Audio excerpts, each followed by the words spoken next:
My name is Soskil. I'm a World War II veteran.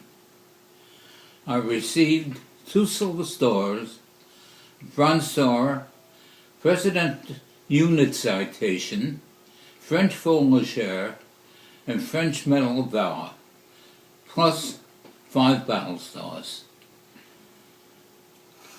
The United States, during World War II, received 700,000 casualties. My division, which has 8,000 combat soldiers, received 32,000 casualties.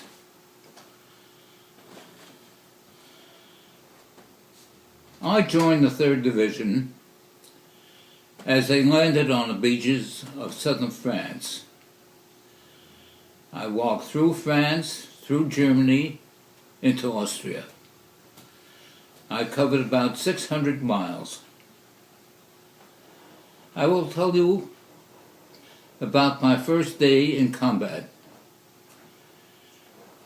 There was about 20 replacements that just came in, and we were divided amongst the 4 platoons. Fortunately, I was in the rear platoon at that time.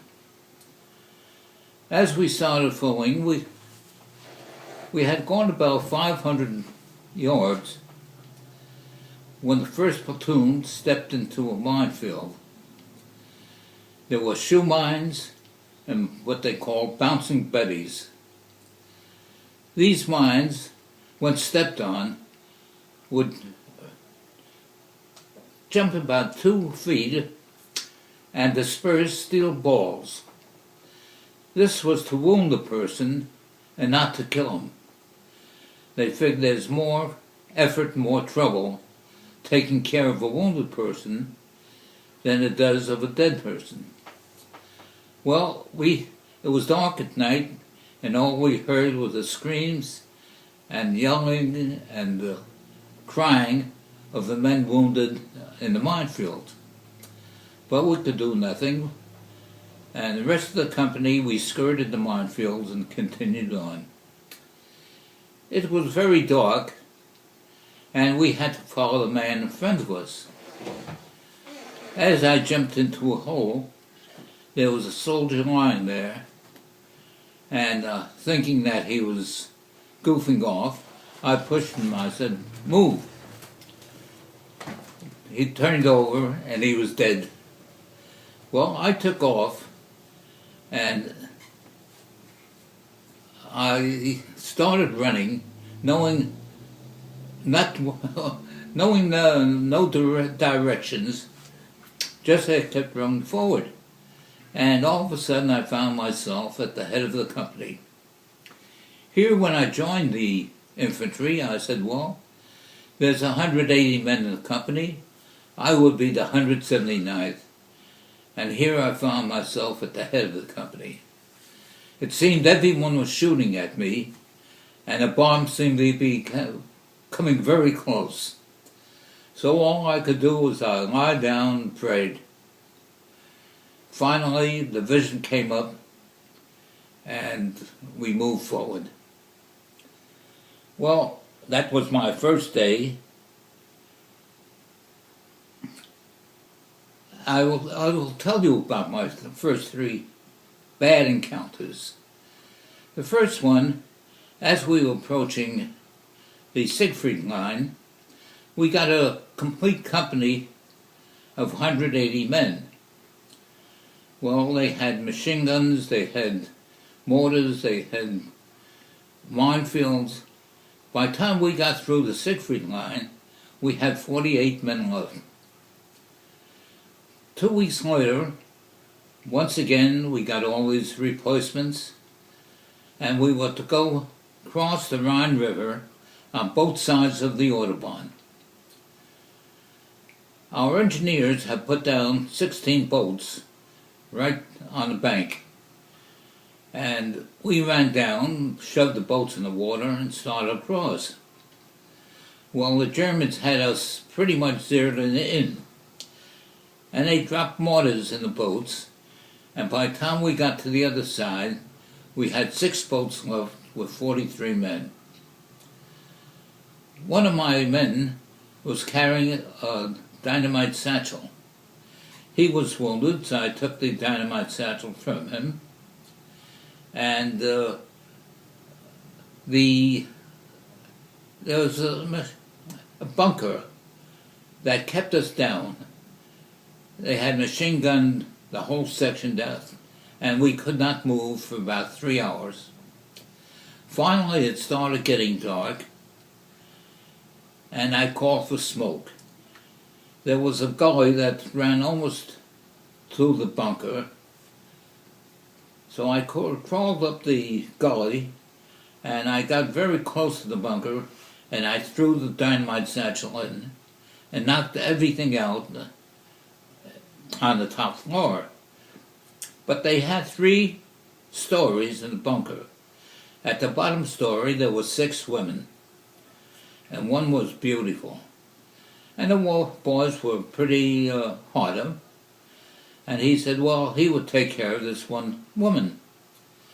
He took her to a farmhouse nearby, and as they were having intercourse, she took a scissor and cut his scrotum off.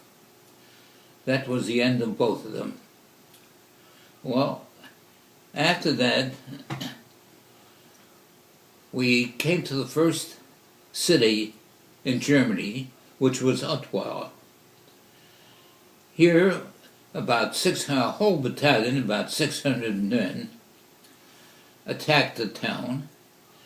Our tanks got stuck in minefields, but the infantry took the town.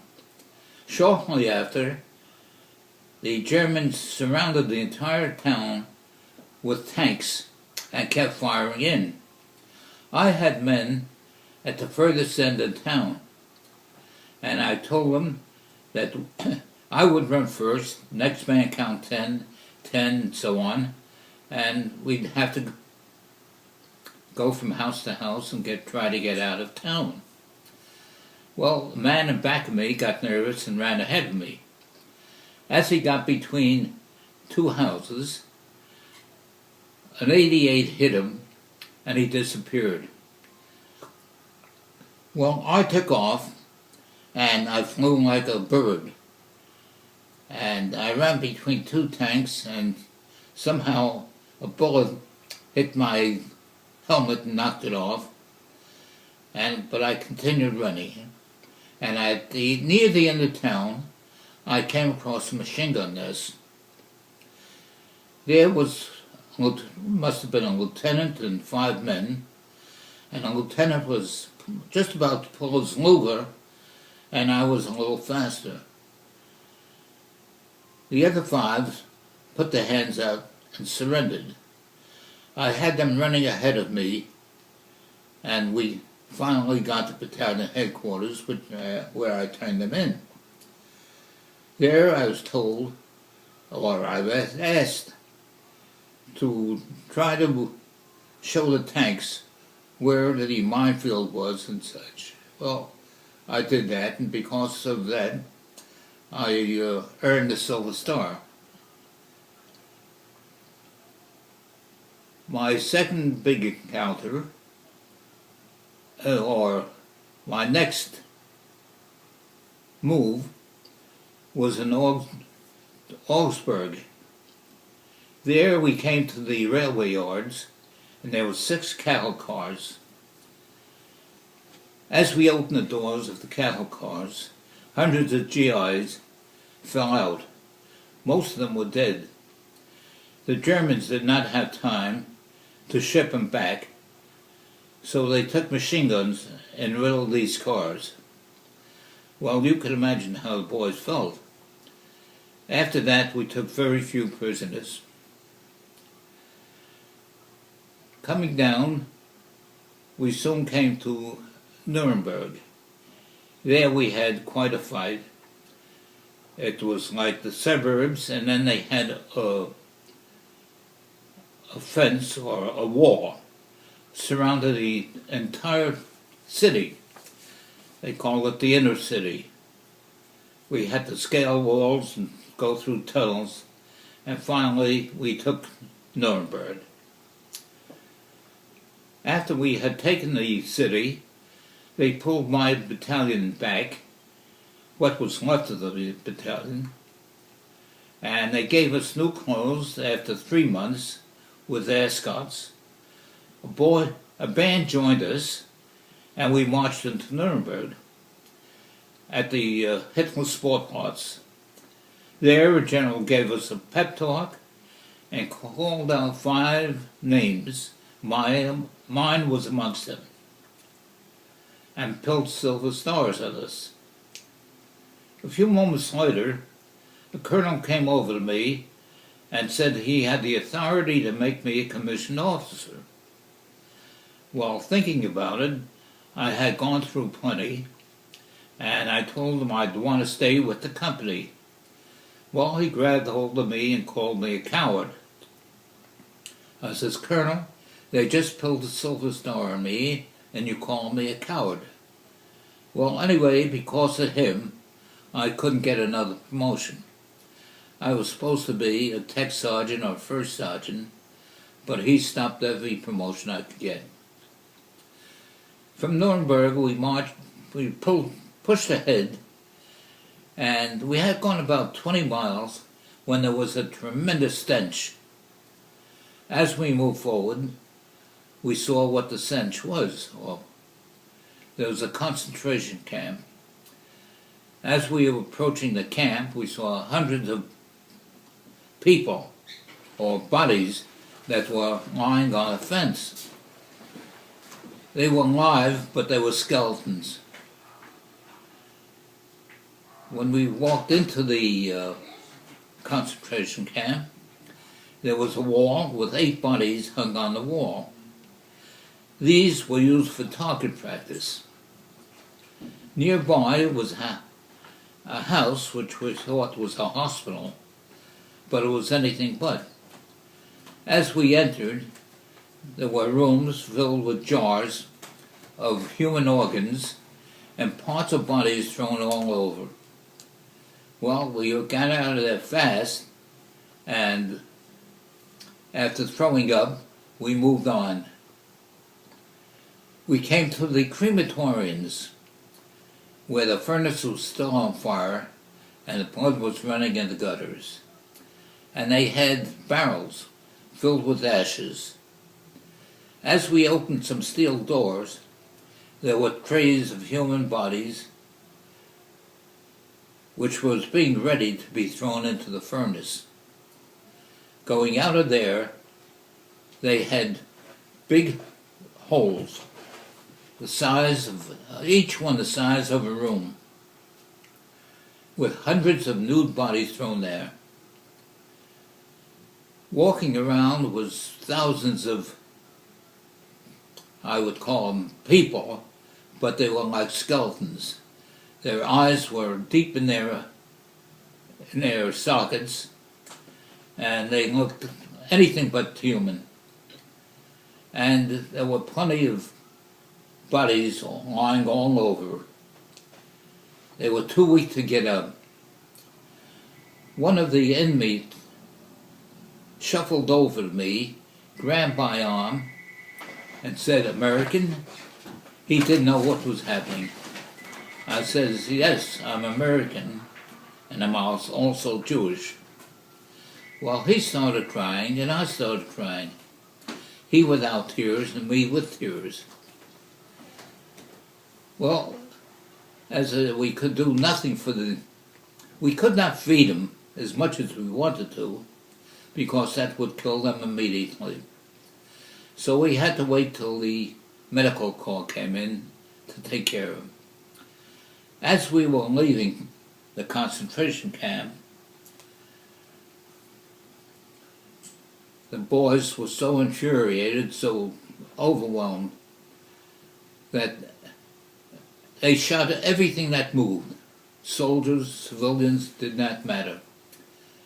They said that if they would have seen this scene previously, there wouldn't be a German alive.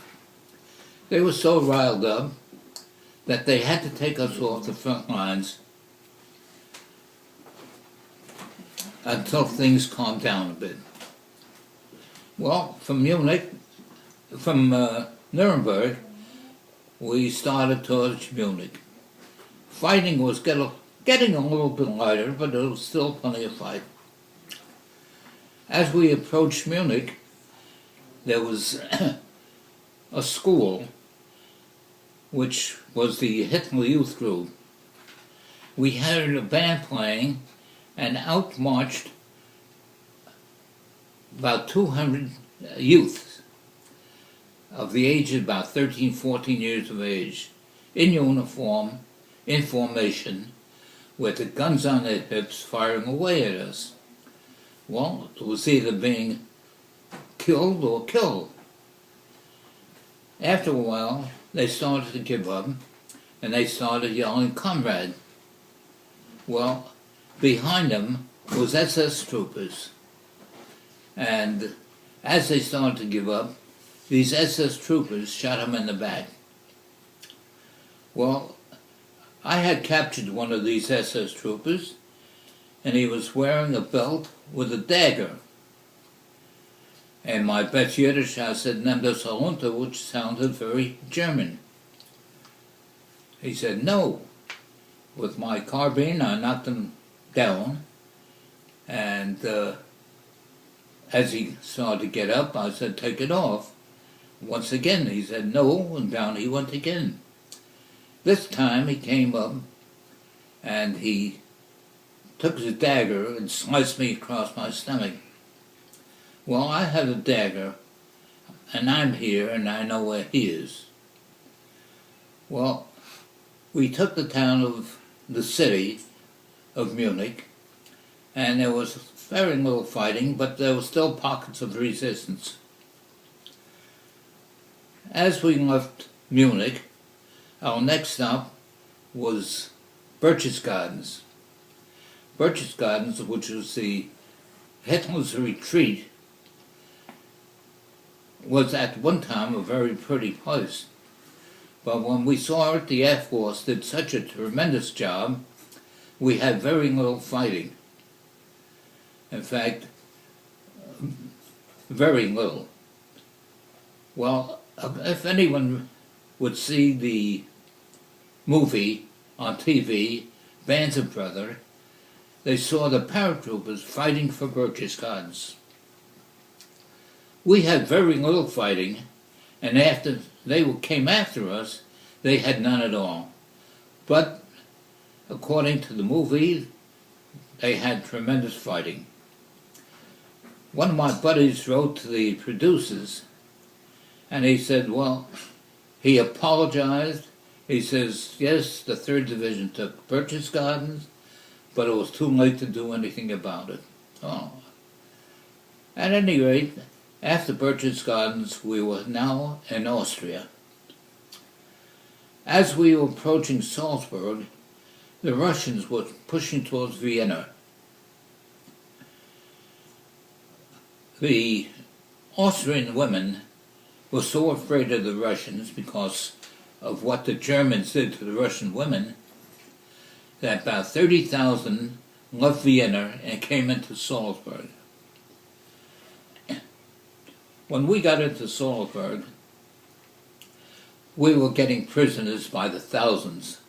They kept coming in, and we put barbed wire around, and they just kept marching in. They gave me a hotel right in the center of town to build my men. Well, the hotel had 5 stories and about 20 rooms on each story. And as I went into the hotel, each room had 3 and 4 women in there. Well, what I had to do, I had to clear up the top floor, put guards on the stairway, and try to keep some of the women out.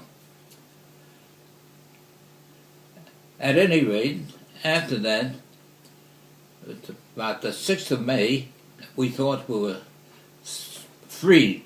We were no more fighting and such, but it wasn't to be. They gave us our ammunition and all. We had to go into the foothills of the Alps. where Kesselringen and his entire army was in there. Well, if we had to go in and fight, we would have had thousands of casualties. But as we started for the Alps, we heard a band playing, and out marched Kesselringen and his entire army and went right through us. They came in and they surrendered. Well, that was on the 7th of May. Finally, the 8th of May, V Day was declared. It happened to be my birthday and Truman's birthday, and that was the end of our fighting. But after a few days, they sent us up north to be an army of occupation and to await our points to go home. At any rate, we were there for about 2-3 months because they could not get any ships into port. And finally, we got on a small Liberty ship and we were on our way home.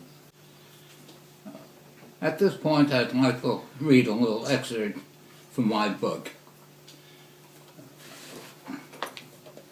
When you come within a fraction of an inch from death so many times, you never forget it. To be alive seems a miracle, but the death of so many of the men who fought alongside of me, who had been killed and wounded, are memories that cannot be forgotten. The question keeps popping up, why them and not me? It is now more than 65 years, and the thoughts still haunt me. 65 years ago, we knew clearly who the enemy was.